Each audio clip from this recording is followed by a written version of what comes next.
पुरुषोत्तम मास तीसरा अध्याय। गणेश जी महाराज की जय। गुरु महाराज की जय।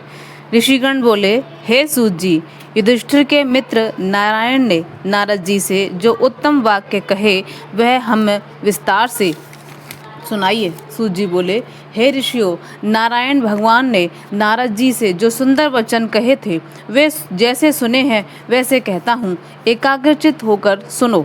श्री नारायण बोले, हे नारद, भगवान श्री कृष्ण ने राजा युधिष्ठिर से जो कहा था वही मैं कहता हूँ। एक समय धर्मराज युधिष्ठिर दुर्योधन आदि के छल से जुए में हार गए थे और बड़े बड़े महारथियों के सामने ही दुष्ट दुशासन ने अग्निकुंड से उत्पन्न हुई धर्मपरायणा द्रौपदी के बालों को पकड़कर खींचा था, और जब साड़ी खींचने लगा तब श्री कृष्ण भगवान ने उनकी रक्षा की।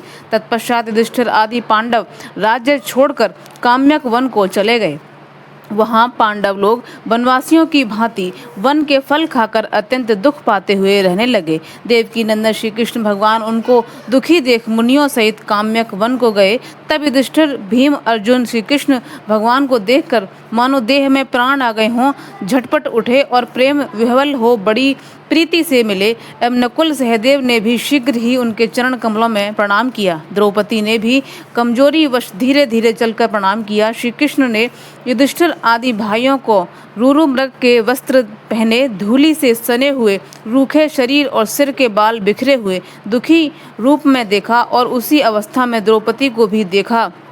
श्री कृष्ण भगवान अत्यंत दुखी हुए। जब विश्वात्मा भक्तवत्सल भगवान ने धृतराष्ट्र के, दुर्योधन आदि सब पुत्रों को भस्म करने के लिए कोप किया, तब उनकी भ्रुकुटियों टेढ़ी हो गईं, आंखें चढ़ गईं, करोड़ों महाकाल जैसा उनका मुख विकराल हो गया, मानो प्रलय काल की अग्नि की लपटी उठे हों। दांतों में पीसते हुए ऐसा प्रतीत होने लगा मानो त्रिलोकी को अभी भस्म कर देंगे। जिस प्रकार सीता जी के वियोग से संतप्त होकर राम जी को रावण पर क्रोध आया था, उसी प्रकार श्री कृष्ण का स्वरूप हो गया। तब अर्जुन श्री कृष्ण भगवान के इस स्वरूप को देखकर भय से थर थर कांप उठा और उन दोनों हाथ जोड़कर युधिष्ठिर और द्रौपदी सहित सब उनको प्रणाम करने के लिए स्तुति करने लगे। अर्जुन बोले, हे कृष्ण, हे जगन्नाथ, हे नाथ, मैं जगत से बाहर नहीं हूँ। हे जगत के रक्षक, आप मेरी रक्षा करिए। जिससे दृष्टि टेढ़ी करने मात्र से ब्रह्मा का भी पतन हो जाता है, उसके कोप से क्या नहीं हो सकता, यह कौन नहीं जानता। अतः हे जगतपते, आप संहार करने वाले, अपने क्रोध को त्यागिए। आपके क्रोध से इस संसार में प्रलय हो जाएगी। आप सब तत्वों के ज्ञाता, सब कारणों के कारण स्वरूप, वेद वेदांग के बीच के भी बीज ईश्वर श्री कृष्ण, मैं आपको नमस्कार करता हूँ।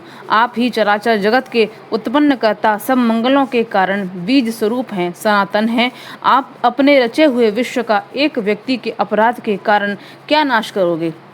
ऐसा कौन होगा जो मच्छरों को भस्म करने के लिए अपने सब घर को जला देगा? श्री नारद जी से बोले, शत्रुओं को मारने वाले अर्जुन ने जनार्दन श्री कृष्ण से ऐसा कहकर हाथ जोड़कर नमस्कार किया। सूत जी बोले, हे ऋषियों, जब श्री कृष्ण भगवान क्रोध त्याग कर चंद्रमा के समान शीतल हो गए, तब पांडवों ने श्री कृष्ण भगवान को शांत हुए देख सुख पाया। प्रेम से प्रफुल्लित मुख को देखकर युधिष्ठिर आदि सब ने श्री कृष्ण भगवान को प्रणाम किया और कंदमूल फल आदि से उनकी पूजा की। श्री नारायण भगवान बोले, दीन बंधु बत्सल भक्त बत्सल श्री कृष्ण भगवान को प्रसन्न जान प्रेम मग्न हो सिर झुकाकर हाथ जोड़ अर्जुन ने बार बार प्रणाम किया, और भगवान ने उन्हीं प्रश्नों के विषय में पूछा जिन प्रश्नों को आपसे हमने पूछा है। अर्जुन के इस प्रकार के प्रश्नों को सुनकर श्री कृष्ण एक घड़ी मन में विचार कर मित्र पांडवों और पतिव्रता द्रौपदी को